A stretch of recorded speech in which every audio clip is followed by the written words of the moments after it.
Today we are going to discuss about the detailed classification of kingdom animalia.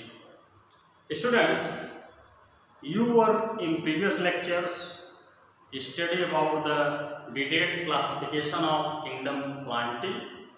Now here we are going to discuss about the detailed classification of kingdom animalia. Students, the kingdom animalia is further classified into 10 following phylums, and these phylums are composed on the basis of the varieties and the differentiating characteristics among the organism. It is also based on organic evolution. So students, let's going on the basis of classification. One thing more important to understand that what is the primary, or you can say that fundamental basis through which the detailed classification of the kingdom animalia is based on. So students, there are the following bases on which the classification of kingdom plantae is based on. What are that? The body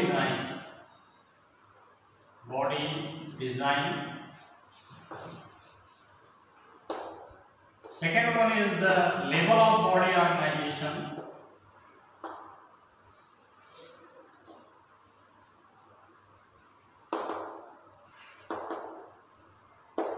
If we are talking about the body design, then it may be unicellular or multicellular, and if we are going to define the level of body organization, then the members can be classified as the cellular level, the tissue level, organ level, and organ system level. Now the next basis of the classification is body cavity.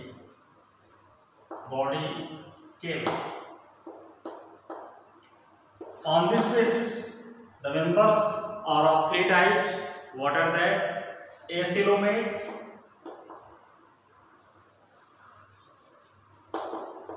pseudocoelomate,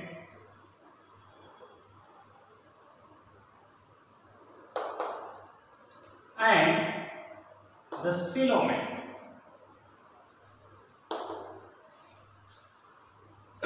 Students, what is body cavity? It is the arrangement of the embryonic germ layers through which the member's body can be anteriorly and posteriorly can be classified as on the basis of their digestive tract. If the digestive tract is incomplete type, then such type of body cavity may be acoelomate or pseudocoelomate, whereas when the digestive tract is complete type, such a body cavity is the coelomatic type. So students, the another features through which this can be identified, that is the presence of the germ layer. If all the three germ layers are present in the member's body, then such a member's body cavity is coelomatic type, whereas if the ectoderm and endoderm, only both embryonic layer is present in the members, then this is said to be acoelomatic type, whereas the pseudocoelomates, in pseudocoelomatic type, the members body have only ectoderm and mesoderm, but the ectoderm and endoderm, but the mesodermis layer is present at the group of tissues in the form of mesoglial layer. That is a falsely present layer, or you can say that non-differentiating layer. So such body cavity is known as pseudocoelomatic type. Now students, the next level of body organization is presence of germ layer. It may be As I suggested, it may be the diploplastic or triploplastic type.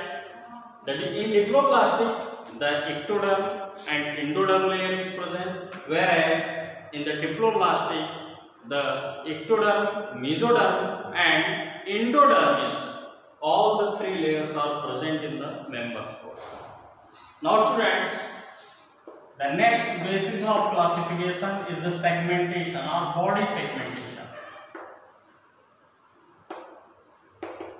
Segmentation or body segmentation. On this basis, the members body can be divided into more parts, such as a human body can be differentiated as head, neck, thorax, diaphragm, abdomen, pelvic regions and appendages. This is the differentiation of the human body segmentation. Now students, the next basis of classification is the symmetry, or you can say that body symmetry. The symmetry is of two types. What are that? The first one is the asymmetrical type, in which the members body is irregular in shape and cannot be divided into two or more equal halves on any crustacean plane. Such type of body symmetry is said to be asymmetrical type. Whereas the members body which can be divided into two or more equal halves on any crustacean plane, it means horizontally or vertically, such a body cavity of the member is said to be symmetrical, and there are two types of symmetry is found in the symmetrical body organism. What are that? The one is bilateral symmetry, in which the organism body can be equally divided into two halves, that is called bilateral symmetry. Whereas the radial symmetry, in radial symmetry, the members body radially can be divided into more equal halves or more equal parts. Such type of body cavity is said to be the radial body symmetry.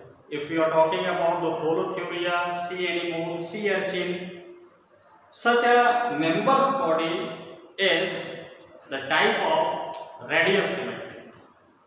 So students, let's going to be discuss on the detailed classification of kingdom Animalia on these bases. Beside them, the osmoregulation, on the basis of osmoregulation or body temperature, the members can be also identified as warm-blooded and cold-blooded animal. Now let's going on the classification of the kingdom Animalia. The kingdom Animalia is classified into following 10 phylums. What are that? The first phylum is phylum Porifera. The members are generally called porifers. Coelenterata, they are also known to be Cnidaria.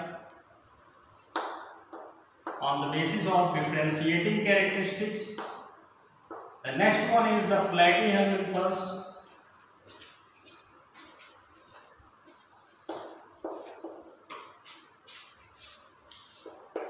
And next is the Aschelminthes. The Aschelminthes are also known to be nematodes. What is students? Nematodes are Nematoda, phylum Nematoda.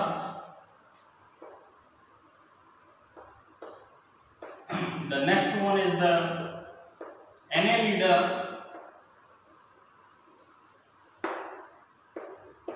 After Annelida, the phylum Arthropoda.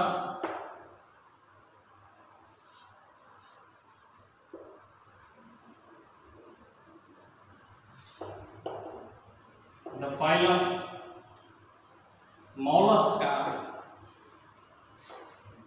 Echinodermata,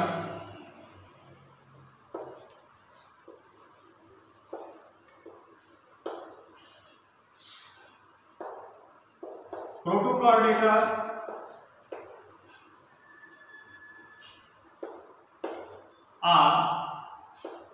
they are also said to be hemichordata.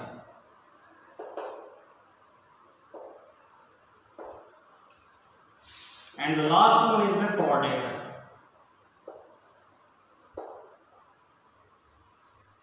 Students, one thing more interesting that from the phylum Porifera to the phylum Echinodermata, these members on the basis of presence and absence of notochord, it means endoskeletal system. On this basis, they doesn't have the endoskeletal system as well as notochord. That's why they are said to be invertebrates. What is, students? Invertebrates. But on the basis of presence of the notochord in any stage of the life, the members are said to be vertebrates, and the chordates are the true vertebrates. Now students, we are going to discuss more about these phylums as introductory basis, and we are also taking 2 or more examples of from each phylums. Porifera. The members' body are generally porous or pore bearing. That's why the members having such type of body structure are designed said to be poriferous. And they are commonly called sponges. What is, students? The members belonging to the phylum Porifera commonly called sponges. Let's taking some example of the members of Porifera. Euplectella. It is also known to be the natively found in the Philippines inside the seawater. The Sciphon or Scyphon.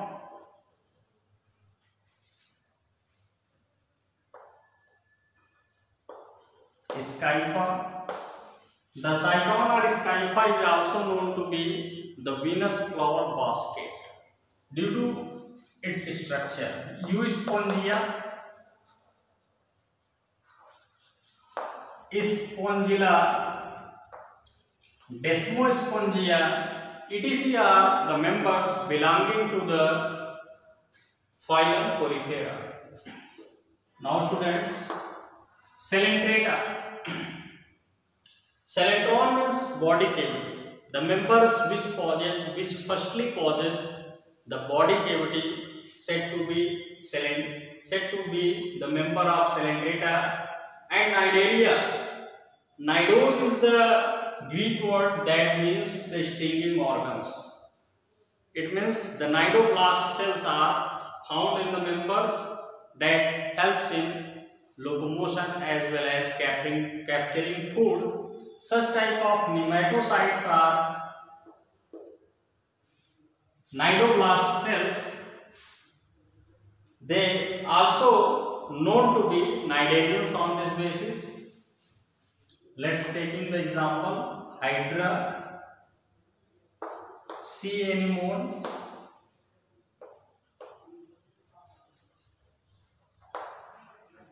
Adamsia, its zoological name is Adamsia, is also the member of the Coelenterata Cnidaria. Now students, Platyhelminthes. Platy means flat, helminths means worm. So the members belonging to this phylum are generally called flatworms. If you are taking the example, then the tapeworm,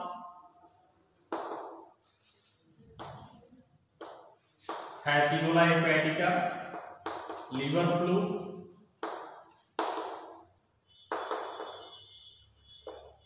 The zoological name of tapeworm is Taenia solium, and liver fluke is Fasciola hepatica. Beside them, Planaria also belongs to this phylum. Now students, SK helminthes are nematodes. The SK means round or hook shaped and helminth means worm. The members anterior and posterior end of the body may be hook shaped and they may be possess the such type of the blunt ending at the body, so they are called SK helminthes are nematodes. Due to the parasitic mode of presence or habitat, they are said to be nematodes. Ascaris,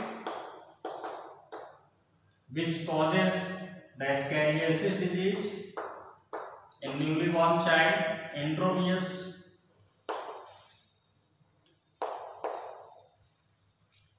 Vaucheria, etc. are the members belonging to the SK helminthes. Now students, Annelida. The body is segmented annulus-like. That's why they are said to be annelids. Earthworm, Peritimum posthuma is the zoological name of earthworm. This is the member of belongings to the phylum Annelida. Hirudinaria, it means leech.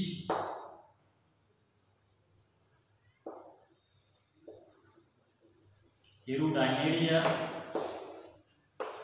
you can call it leech. etc. are the member belongings to the phylum Annelida. Arthropoda, cockroach, ant, butterfly,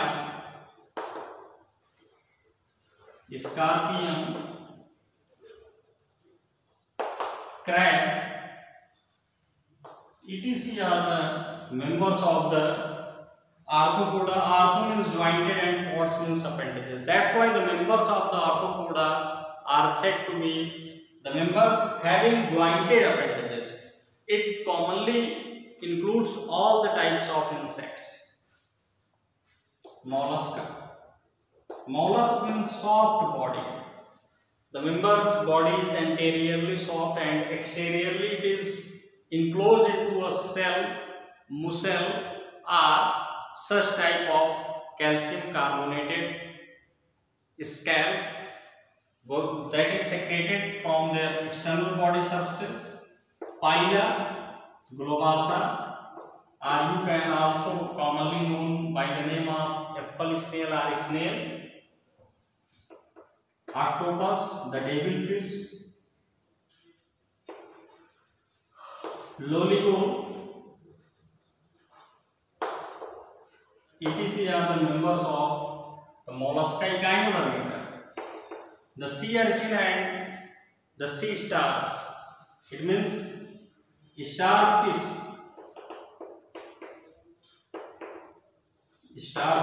feather star, sea urchin, etc. are the members of the echinodermates. The term echino means spiny and derma means skin. The member's body is externally covered by the spiny structure. That's why they are said to be echinoderms. Now students, Protocardata, Hemichordata. Why they are called Protocardata or Hemichordata? They are said to be Protocardata or Hemichordata because only in the larval or embryonic development, at the stage of embryonic development, notochord is present. In the adult members, the notochord become absent. That's why they are said to be Protocardata or Hemichordata. Baryonychus,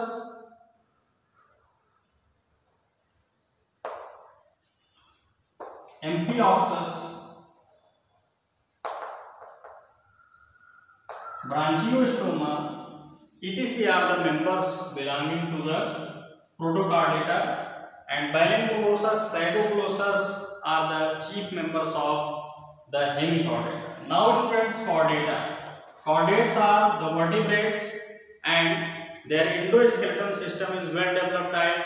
They possess the notochord from embryonic development to the end of the life. That's why they are said to be chordates are true vertebrates. What are the examples? The birds, all types of fishes,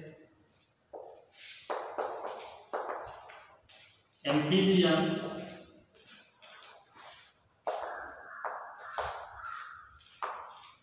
reptiles, all types of reptiles, and all types of mammals, etc. are included in the phylum Chordata. Students, we have to deep study about the chordates and these phylums in next video lecture, day after day. So students, today's video lecture is completed. Thanks students for joining today's